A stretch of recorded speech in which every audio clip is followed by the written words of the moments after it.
Hi all, this is Sunday. It's September 1st. എൻ്റെ കുക്കുമ്മയുടെ birthday ആണെന്ന്. കുക്കു സാറിന് ഇന്ന് 8 വയസ്സായി. രാവിലെ ഒരു 9:30 ആയപ്പോഴത്തേക്ക് ഞങ്ങളെല്ലാവരും എണീറ്റു. രാത്രി 12 മണിക്ക് ഉണർന്നിരുന്ന് നിങ്ങളൊക്കെ എന്നെ വിഷ് ചെയ്യണമെന്ന് പറഞ്ഞിട്ട് കിടന്നുറങ്ങിയ ആളാണ്. കുക്കു ആദ്യമേ തന്നെ ഉറങ്ങിപ്പോയി. പിന്നെ ഉറക്കത്തിൽ നിന്ന് ഞാൻ വിളിക്കാൻ നിന്നില്ല. ഞങ്ങൾ എണീറ്റ് താഴെ വന്നപ്പോഴേക്ക് ഇവിടെ അമ്മയും മിനിയാൻ്റിയും ഒക്കെ കൂടിയിട്ട് സദ്യയുടെ പരിപാടികളൊക്കെ തുടങ്ങിയിട്ടുണ്ടായിരുന്നു.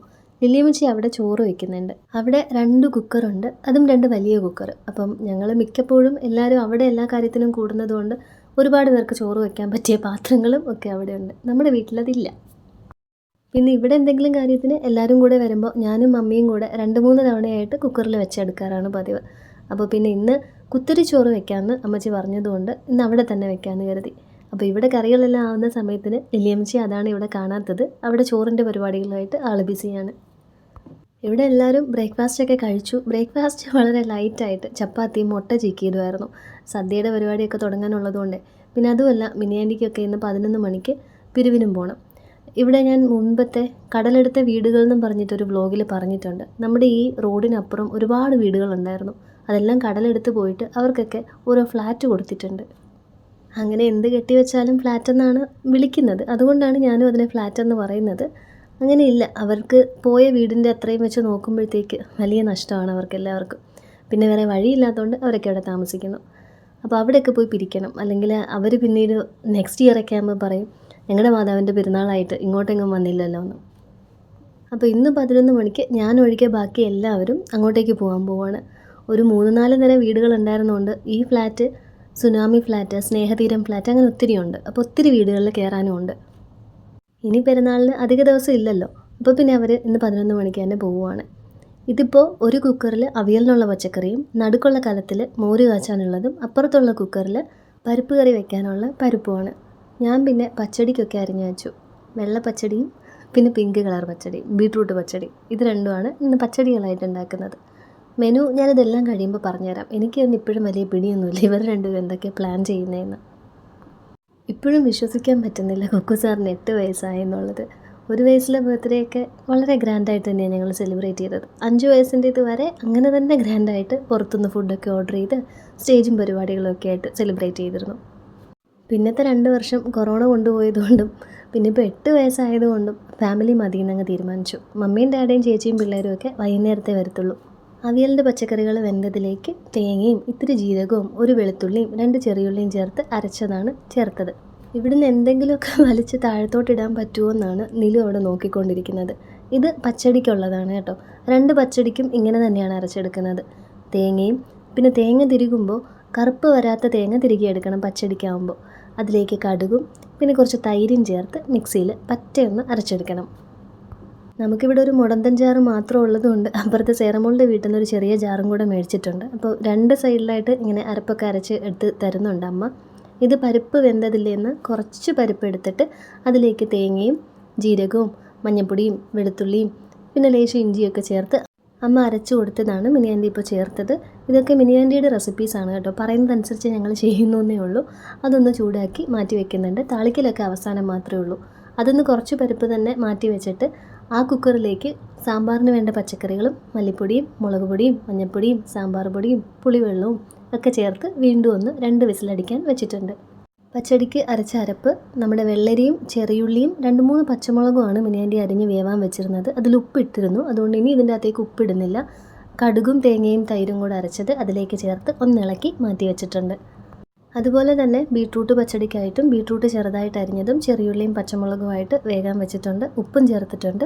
വീണ്ടും അതേ അരപ്പ് തന്നെ തേങ്ങയും കടുകും തൈരും, വേറൊന്നും അതിൽ ചേർക്കുന്നില്ല. നന്നായിട്ട് അരച്ചിട്ട് അതിലേക്ക് ഇടണം. പക്ഷേ അത് തുറന്നപ്പോൾ ബീട്രൂട്ട് വെന്തില്ല. ഇവിടെ ബീട്രൂട്ട് ഇല്ലായിരുന്നു കേട്ടോ. പിന്നെ ഷേളി ചേച്ചിയുടെ വീട്ടിൽ കുക്കുനെ പറഞ്ഞു വിട്ടിട്ടാണ് ബീട്രൂട്ട് കൊണ്ടുവന്നത്. എനിക്ക് എല്ലാ കറികളും വേണമെന്നുണ്ട്. ഈ പിങ്ക് പച്ചടിയും വെള്ള പച്ചടിയും ഒക്കെയാണ് ഇലയിലെ കുറച്ച് കളർഫുള്ളായിട്ടുള്ള ഐറ്റംസ്.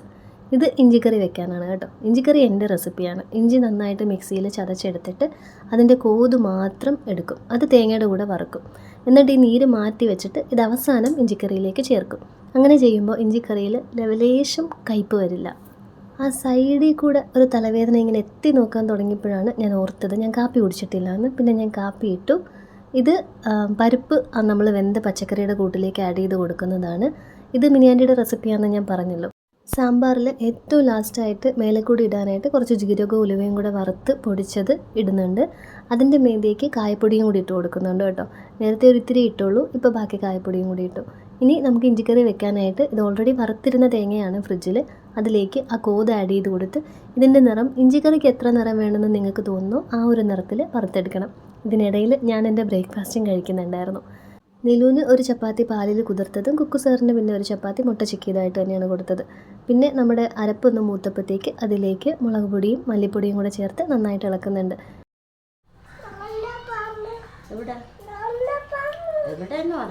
അട്ടയാ അട്ടയാ പാമ്പുവാ? നിലൂന് കടിച്ചാ? എവിടെ കടിച്ചു? എവിടെ എവിടെ പറയല്ലോ? പാമ്പ് കടിച്ച?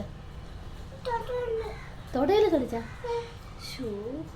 അതെന്താന്ന് എനിക്ക് ഇതുവരെയും പിടി കിട്ടിയില്ല. കൊതുക് കുത്തിയൊരു പാട് മാത്രമേ മുതുകത്തുള്ളൂ. പാമ്പ് കടിച്ചു എന്നാണ് അതിനിപ്പോൾ പറഞ്ഞുകൊണ്ടിരിക്കുന്നത്. സാമ്പാറിലേക്ക് ലാസ്റ്റായിട്ട് മല്ലിയിലയും കൂടെ ഞാൻ ചേർത്ത് കേട്ടോ.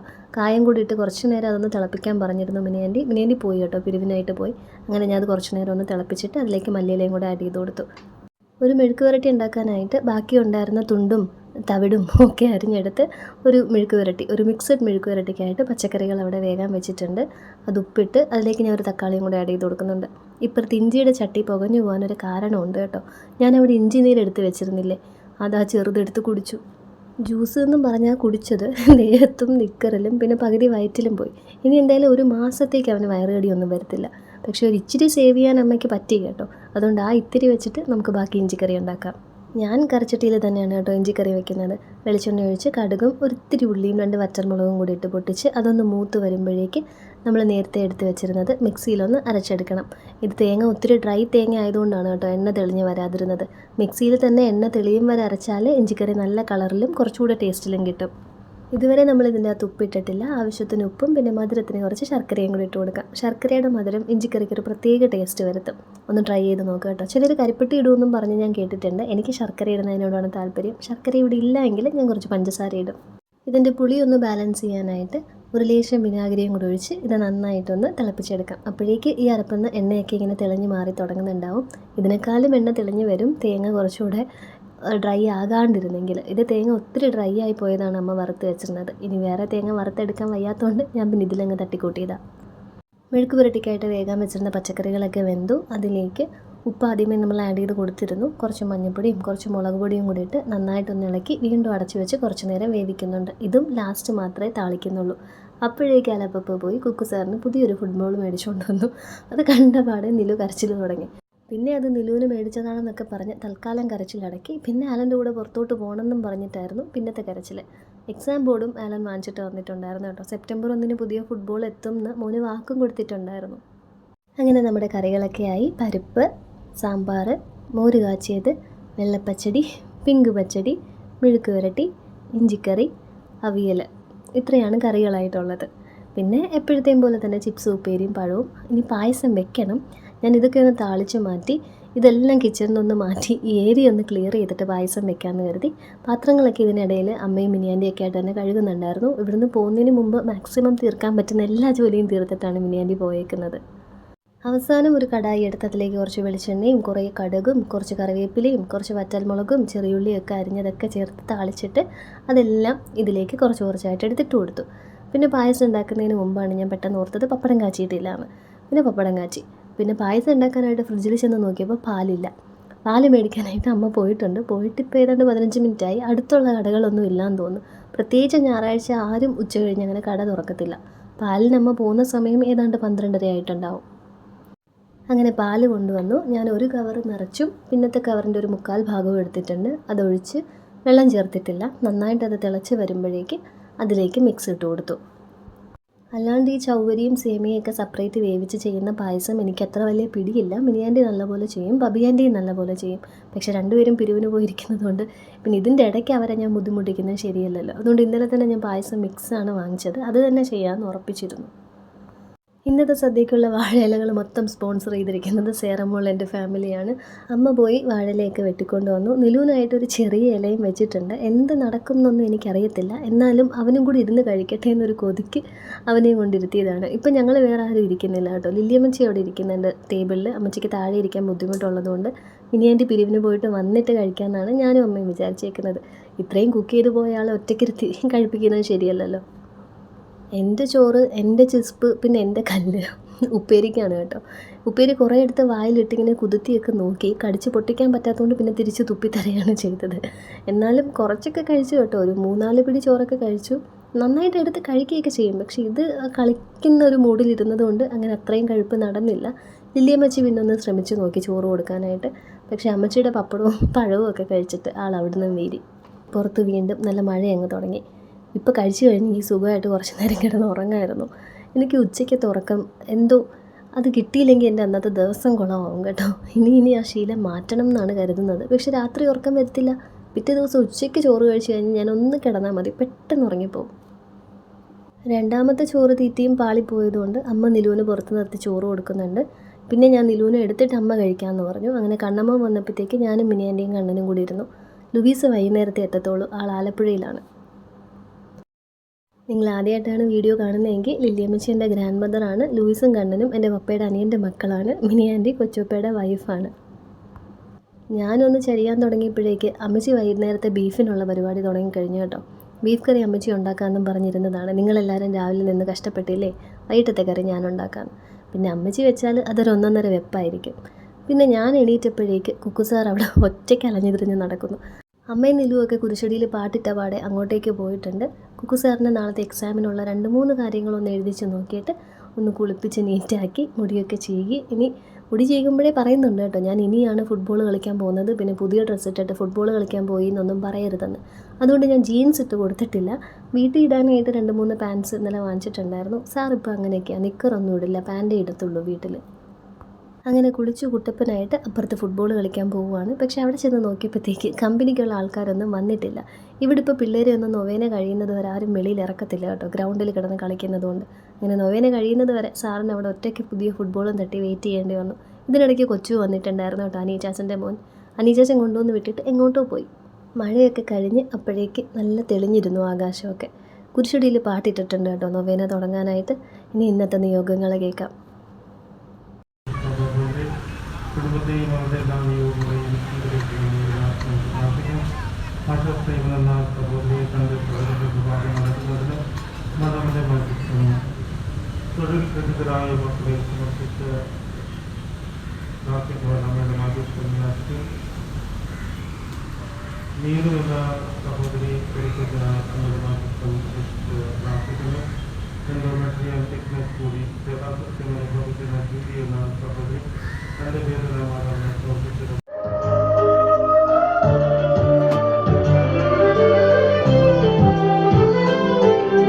കുക്കുസാറിൻ്റെ ടീംസൊക്കെ വന്ന് അവിടെ ഫുട്ബോൾ കളി തുടങ്ങി. ഞാൻ അപ്പോഴേക്ക് നിലുവിനെ ഒന്ന് കുളിപ്പിച്ച് റെഡിയാക്കി. നിങ്ങളെപ്പോലെ തന്നെ ഇന്ന് അച്ഛൻ വായിച്ചതൊന്നും എനിക്കും നല്ലപോലെ മനസ്സിലായില്ല. ഓഡിയോയുടെ പ്രശ്നമാണോ അതോ ബോക്സിൻ്റെതാണോ മൈക്കിൻ്റെതാണോ ഒന്നും എനിക്കറിയാൻ പാടില്ല.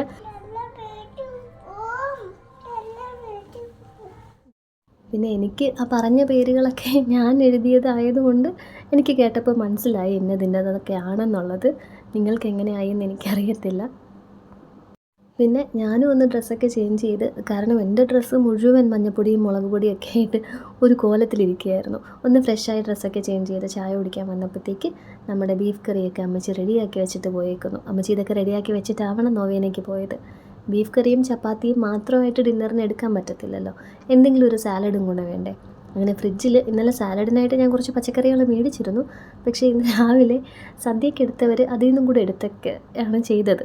അങ്ങനെ ഞാൻ എണീറ്റ് വന്നപ്പോഴേക്ക് അവർ പകുതി പരിപാടികളൊക്കെ തുടങ്ങിയല്ലോ. പക്ഷെ നോക്കിയപ്പോഴത്തേക്ക് കുറച്ചൊക്കെ കിടപ്പുണ്ട്, ഒരു സാലഡിനുള്ളതൊക്കെ കിടപ്പുണ്ട്.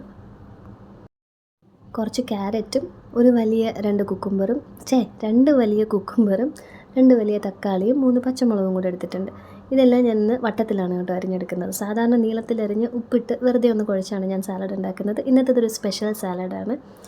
കുക്കുംബർ ഇങ്ങനെ വട്ടത്തിലരിയുക. ഉള്ള പച്ചക്കറികളെല്ലാം, അതായത് സാലഡിന് പറ്റുന്ന പച്ചയ്ക്ക് കഴിക്കാൻ പറ്റുന്ന പച്ചക്കറികൾ മാത്രം വട്ടത്തിൽ സ്ലൈസ് ചെയ്ത് തിന്നായിട്ട് അരിഞ്ഞെടുക്കാം. ഈ സ്ലൈസിങ്ങും തിന്നിങ്ങും ഒന്നും ക്യാരറ്റിൻ്റെ കാര്യത്തിൽ അധികം പറ്റത്തില്ല കേട്ടോ. നമ്മൾ മസിൽ പിടിക്കാൻ നിന്നേ തോക്കുകയുള്ളൂ. അല്ലെങ്കിൽ അത്രയും നല്ല മൂർച്ചയുള്ള കത്തി വേണം. ഇവിടുത്തെ കത്തിയൊക്കെ ഇടയ്ക്കിടയ്ക്കാകുമ്പോൾ മൂർച്ച ഇടാറുണ്ടെങ്കിലും ഞാനൊരു മിനിമം ആവറേജിലേക്ക് മൂർച്ച ഇട്ട് വെക്കാറുള്ളൂ. അതാണ് നല്ലത്. അല്ലെങ്കിൽ ഞാൻ നന്നായിട്ട് കൈ മുറിക്കും. നമ്മുടെ കല്യാണം കഴിഞ്ഞ് വരുമ്പോഴത്തേക്കും മമ്മി പറയായിരുന്നു, അവളുടെ അടുത്ത് എന്ത് കൊടുത്താലും അവൾ കൈ മുറിച്ച് കാണിക്കും, പിന്നെ കൊടുക്കാതിരിക്കാനുള്ള അടവാന്നൊക്കെ. എൻ്റെ കൈ പെട്ടെന്ന് മുറിയും കേട്ടോ. ഞാനങ്ങനെ ശ്രദ്ധിക്കത്തില്ല. എനിക്ക് പെട്ടെന്നെല്ലാം തീർക്കണം, അത് നിങ്ങൾക്കറിയാമല്ലോ. അപ്പോൾ ഞാൻ പിന്നെ തെക്ക് വടക്കൊന്നും നോക്കാതിട്ട് അരിയും, എൻ്റെ കൈ മുറിയുകയും ചെയ്യും. അതുകൊണ്ട് ഇവിടുത്തെ കത്തികൾക്കൊക്കെ ഇപ്പം ആവശ്യത്തിന് മൂർച്ചയേ ഉള്ളൂ. അങ്ങനെ നമ്മുടെ സാലഡിന് വേണ്ട പച്ചക്കറികളൊക്കെ റൗണ്ടിൽ അരിഞ്ഞെടുത്തു. പച്ചമുളക് മാത്രം നീളത്തിൽ അരിഞ്ഞെടുത്തു. ഇനി ഇതിലേക്ക് കുറച്ച് ഒലിവ് ഓയിൽ ഒഴിക്കാം. ഞാൻ ഡിവോഴ്സ് ചെയ്യാത്ത എൻ്റെ മാമി എക്സ്പോർട്ട് ചെയ്ത് തരുന്ന ഒലിവ് ഓയിലാണിത്. അങ്ങനെ കുറച്ച് ഒലിവ് ഓയിൽ ഒഴിച്ച് ലേശം ഉപ്പും ക്രഷ്ഡ് പെപ്പർ ചേർക്കാം. പക്ഷേ ഇവിടെ ക്രഷ്ഡായിട്ടില്ല, ഞാൻ നല്ലപോലെ പൊടിച്ചതാണോ ഉള്ളത്, അത് ഞാൻ ചേർത്തു. ഇതിൽ ഇനി ലൈം ജ്യൂസോ വിനെഗറോ ഒന്നും ചേർക്കേണ്ട ആവശ്യമില്ല. ഒലിവ് ഓയിൽ ഇതിനെ ഒരു നല്ല കോട്ടിങ്ങിലാക്കിയിട്ട് ഈ പെപ്പറും സോൾട്ടും ഒക്കെ എല്ലാ കഷ്ണത്തിലും ഇങ്ങനെ നന്നായിട്ട് ഇങ്ങനെ കുഴഞ്ഞിരിക്കും. എൻ്റെ സാലഡിൻ്റെ പരിപാടികളൊക്കെ കഴിഞ്ഞപ്പോഴേക്ക് ചേച്ചിയും മമ്മിയും ഡാഡയും ഡാർലിൻ ഡെല്ലയൊക്കെ എത്തിയിട്ടുണ്ടായിരുന്നു. പിന്നെ ഞങ്ങൾ കേക്ക് കട്ട് ചെയ്തു. കണ്ണമ്മോനും ജോബിയും കൂടെ പോയിട്ടാണ് കേക്ക് മേടിച്ചുകൊണ്ട് വന്നത്. ചോക്ലേറ്റ് ട്രഫിൾ എന്നോ മറ്റോ പറഞ്ഞു, ഞാൻ മറന്നുപോയി പേര്. പക്ഷെ നല്ല ടേസ്റ്റുള്ള കേക്കായിരുന്നു. നിലുവിനെ അത് കട്ട് ചെയ്യുന്നത് വരെ എൻ്റെ അടുത്തുനിന്ന് മാറ്റി നിർത്താൻ ഞങ്ങൾ ഒരുപാട് പാടുപെട്ടു. കേക്ക് കട്ടിംഗ് ഒക്കെ കഴിഞ്ഞിട്ട് ഞാനും കുക്കുവും കൂടെ ആലൻ്റെ ഫ്രണ്ട്സിനും പിന്നെ അവൻ്റെ ഫ്രണ്ട്സിനും ഞാൻ കാണിച്ചു തരാൻ കക്ഷികളെ കേക്ക് കൊടുക്കാൻ പോവുകയാണ്. ഈ മുതുകൊക്കെ നനഞ്ഞിരിക്കുന്നതേ ആ ഫുട്ബോൾ കിട്ടിയപ്പോൾ തൊട്ട് അങ്ങോട്ടും ഇങ്ങോട്ടും നടക്കുന്നത് പോലും ആ ബോൾ തട്ടിക്കൊണ്ടാണ്. എൻ്റെ മകനല്ലാതെ നടക്കാനായിട്ട് അറിയാത്ത പോലാണ് ഇപ്പോൾ നടക്കുന്നത്. കേക്ക് കൊടുക്കാൻ നേരവും ഫുട്ബോളുമായിട്ട് ഇറങ്ങി. പിന്നെ ഞാൻ ചീത്ത പറഞ്ഞു, ബർത്ത്ഡേ ആയിട്ട് വഴക്ക് കേൾക്കരുതെന്നും പറഞ്ഞിട്ട് ഫുട്ബോൾ മാറ്റിച്ചു. ഇതൊക്കെയാണ് അവൻ്റെ ടീംസ് കേട്ടോ. ഇതിൽ അവൻ്റെ ബെസ്റ്റ് ഫ്രണ്ട് ഞാൻ കാണിച്ചു തരാം, ഇവിടെ എവിടെയോ ഉണ്ട്. ആ ക്യാപ്പ്, ആ ബ്ലൂ ക്യാപ്പാണ് അവൻ്റെ ബെസ്റ്റ് ഫ്രണ്ട്. പിന്നെ ഈ ഇപ്പോൾ ഹാൻഡ് ഷേക്ക് കൊടുക്കുന്ന ആളും വീട്ടിൽ വന്നിട്ട് പറയും കേട്ടോ, ആ ചേട്ടൻ ഒത്തിരി ക്വിസിൻ്റെ ക്വസ്റ്റ്യൻസൊക്കെ എൻ്റെ അടുത്ത് ചോദിക്കും, ഞാൻ ആൻസറൊക്കെ പറയും, എന്നെ എല്ലാം പഠിപ്പിക്കും എന്നൊക്കെ. പിന്നെ ഞങ്ങൾ അവർക്കൊക്കെ കൊടുത്തിട്ട് നേരെ സേറമോളുടെ വീട്ടിലേക്ക് പോയി. അവിടെ കമ്മിറ്റി കണക്കെഴുതിക്കൊണ്ടിരിക്കുകയായിരുന്നു. പിരിവൊക്കെ കഴിഞ്ഞിട്ട് സേറമോളുടെ അപ്പൂപ്പനും അമ്മമ്മയ്ക്കും അവിടെയുള്ള എല്ലാവർക്കും കേക്ക് കൊടുത്തു. ഇത് കുക്കു സാറിന് നാനയുടെ വകയുള്ള ഗിഫ്റ്റാണ് കേട്ടോ.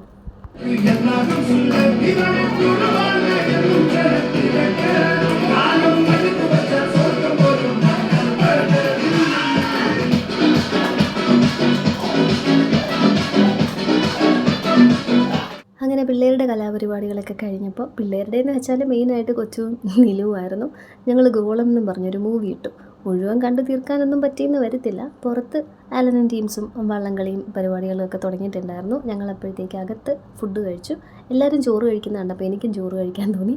ഞാൻ ചപ്പാത്തി പിന്നീട് കഴിക്കാമെന്ന് വെച്ചിട്ട് ചോറും മോരും ബീഫ് കറിയൊക്കെ എടുത്തു. ഇനി എനിക്ക് ചപ്പാത്തി കഴിക്കാനുള്ള ടീംസ് എത്തിയിട്ടുണ്ട് കേട്ടോ. ഇതിൽ ചെക്ക് ഷർട്ടാണ് കണ്ണമ്മോൻ, മറ്റേത് ലൂയിസ്. ഈ റെഡ് കളർ ഷോർട്ട്സ് ഇട്ടിരിക്കുന്നത് അമ്മയുടെ അനിയത്തിയുടെ മോനാണ് കേട്ടോ, ഷാബിൻ. അവൻ്റെ പേര് പറയുമ്പോൾ എനിക്ക് ചിരി വരുന്നത്, എന്നിലും അവനെ പാബി പാബി എന്നാണ് വിളിക്കുന്നത്. കണ്ണങ്ക, ലുബിയങ്ക, പാബി ഇങ്ങനെയാണ് അവൻ വിളിക്കുന്നത്. പക്ഷേ ഇപ്പോൾ ഇതൊക്കെ ചുരുങ്ങി കണ്ണ, പാബി, ഉബി എന്നായിട്ടുണ്ട്. ഇവർ ത്രിമൂർത്തികളാണ്. അവൻ ഈ പേരുകൾ പറയുമ്പോൾ ചേർത്താണ് പറയുന്നത്. ഇതിൽ എവിടെ പോയിരുന്നു, ആരുടെ കൂടെ പോയിരുന്നു എന്നൊക്കെ ചോദിക്കുമ്പോൾ കണ്ണ, പാബി, ഉബി എന്നാണ് ഇപ്പോൾ പറയുന്നത്. ഇവന്മാരുടെ കൂടെ ചപ്പാത്തി കഴിക്കണമെന്നുണ്ടായിരുന്നെങ്കിലും വയറ് നിറഞ്ഞിരുന്നു. ഇവരിവിടെ എന്തോ ബിസിനസ് കാര്യങ്ങളൊക്കെ സംസാരിക്കുകയാണ്. പണ്ടേ ഇവർ രണ്ടുപേരുമാണ് ഇങ്ങനെ ചർച്ചകൾക്കൊക്കെ മുന്നിൽ കേട്ടോ. ഞങ്ങളുടെ കല്യാണം തന്നെ ഇവർ രണ്ടുപേരും നടത്തിയ ചർച്ചകളുടെ ഒരു ഫലമാണ്. ബൈ ദ ബൈ, കൊച്ചുപ്പയും ആലൻ്റെ ഫാദറുമാണ് അവിടെ നിന്ന് ഭക്ഷണം കഴിച്ചുകൊണ്ടിരുന്നത്. If you are watching this for the first time. ഇത് പിന്നെ മമ്മിയും ഞാനും കൂടെ അടുക്കളയിൽ ഞങ്ങളുടേതായ കുറച്ച് കിന്നാരങ്ങളൊക്കെ പറഞ്ഞുകൊണ്ടിരിക്കുന്നതാണ് കേട്ടോ. ഇതൊക്കെ കഴിഞ്ഞപ്പോഴേക്ക് അപ്പനും അനിയൻ ചേച്ചനും ആലനും കൂടെ കഴിക്കാനിരുന്നു. പിന്നെ എൻ്റെ അമ്മയും കൂടെ ചപ്പാത്തിയൊക്കെ ചുട്ടു കൊടുക്കുന്നുണ്ടായിരുന്നു. എന്തായാലും ഇന്ന് ഞങ്ങൾ ചെയ്ത എല്ലാ ഐറ്റംസും കഴിഞ്ഞു. പിന്നെ എപ്പോൾ സദ്യ ഉണ്ടാക്കിയാലും മസ്റ്റായിട്ട് ഫ്രിഡ്ജിൽ കയറുന്ന മിസ്റ്റർ സാമ്പാർ ഫ്രിഡ്ജിലുണ്ട്. അതുകൊണ്ട് നാളെ ചിലപ്പോൾ പ്രത്യേകിച്ച് കറിയൊന്നും ഞാൻ വെക്കത്തില്ല, മുട്ട പൊരിക്കത്തതേ ഉള്ളൂ. ഇത് മമ്മിയും ഡാഡിയൊക്കെ ഇറങ്ങുന്ന സമയത്ത് നില ബഹളം വയ്ക്കാൻ തുടങ്ങിയപ്പോഴത്തേക്കും മിനിയാണ്ടി പിടിക്കാൻ ഓടുന്നതാണ് കേട്ടോ. അല്ലെങ്കിൽ അവരുടെ കൂടെ കാറിൽ കയറി പോകണമെന്നും പറഞ്ഞിട്ട് ഇനി കരച്ചിൽ തുടങ്ങും. കുക്കു സാറിന് എൻ്റെ പപ്പയും പിന്നെ ആരൊക്കെയോ ഒക്കെ ഒരുപാട് ചോക്ലേറ്റ്സ് ഒക്കെ കൊടുത്തിട്ടുണ്ട്. ഇതുവരെയും ഭക്ഷണം കഴിച്ചിട്ടില്ല. പിന്നെ അവസാനം ഞാൻ 18ാമത്തെ അടവെടുത്തു. 1 സ്പൂൺ നിറച്ച് ഹോർലിക്സ് തരാം, ഒരു ചപ്പാത്തി തിന്നാലെന്നും പറഞ്ഞിട്ട്. പിന്നെ അവരുടെ ഫുഡ് അടിയൊക്കെ കഴിഞ്ഞു. മിനിയാൻ്റിയും കിച്ചണിലിരുന്ന് തന്നെ ഭക്ഷണം കഴിച്ചു. ഞാൻ ഇനി ടേബിളും കിച്ചണും ഒക്കെ ഒതുക്കുവാണ്. മിനിയാൻ്റിയും അമ്മയൊക്കെ കൂടെ തന്നെ പാത്രങ്ങളൊക്കെ ഒരുവിധം കഴുകുന്നുണ്ടായിരുന്നു. ഞാനും മമ്മിയും ഇടയ്ക്കിടയ്ക്ക് ഓരോരുത്തരും ഇങ്ങനെ ഒരു റോട്ട പോലെ മാറി മാറിപ്പോയി പാത്രങ്ങളിങ്ങനെ കഴുകിക്കൊണ്ടിരുന്നത് കൊണ്ട് ഇവർ ഭക്ഷണം കഴിച്ച് കഴിഞ്ഞപ്പോഴത്തേക്ക് ഇവർ കഴിച്ച പാത്രവും പിന്നെ ഇറച്ചിക്കറിയുടെ ഒരു വലിയ പാത്രം മാത്രമേ കഴുകാനുണ്ടായിരുന്നുള്ളൂ. ഞാനത് പെട്ടെന്ന് തന്നെ കഴുകി ഒതുക്കി. മിനിയാൻ്റിക്ക് രാവിലെ ഇനി കടയിലൊക്കെ പോകേണ്ടതാണ്, അതുകൊണ്ട് മിനിയാൻ്റിയെ പറഞ്ഞു വിട്ടു. ഇനി ആകെയുള്ള പരിപാടി ഈ ടേബിളൊക്കെ ഒന്ന് ക്ലീൻ ചെയ്യലാണ്. അമ്മ ഇപ്പോൾ നിലൂനുള്ള അമൃതമൊക്കെ കാച്ചിക്കൊണ്ടിരിക്കുകയാണ്. അതൊന്ന് കാച്ചി തണുക്കാൻ വെച്ച് കഴിഞ്ഞപ്പോഴേക്ക് ഞാൻ കിച്ചനും ഒക്കെ പോയൊന്ന് ക്ലീൻ ചെയ്തു. അപ്പോൾ ബർത്ത്ഡേ വ്ളോഗ് നിങ്ങൾക്കൊക്കെ ഇഷ്ടപ്പെട്ടു എന്ന് വിചാരിക്കുന്നു. നിങ്ങൾ ആദ്യമായിട്ടാണ് വീഡിയോ കാണുന്നതെങ്കിൽ സബ്സ്ക്രൈബ് ചെയ്ത് സപ്പോർട്ട് ചെയ്യുമെന്ന് ഞാൻ വിശ്വസിക്കുന്നു. ഇതുവരെ കണ്ട് സപ്പോർട്ട് ചെയ്ത് സബ്സ്ക്രൈബ് ചെയ്ത് എല്ലാവർക്കും താങ്ക്സ് ഉണ്ട്. 2K ഈ പെരുന്നാളിന് മുമ്പാകും എന്നൊക്കെ കിരൺ ടോമി പറയുന്നുണ്ട്. ആകുമെന്ന് ദൈവത്തിനറിയാം. Let's hope for the best. Suma ചേച്ചിക്കുള്ള ഹായോട് കൂടിയിട്ട് ഈ വീഡിയോ ഞാൻ എൻഡ് ചെയ്യാണ്. നമുക്കിനി നാളെ കാണാം. ബൈ.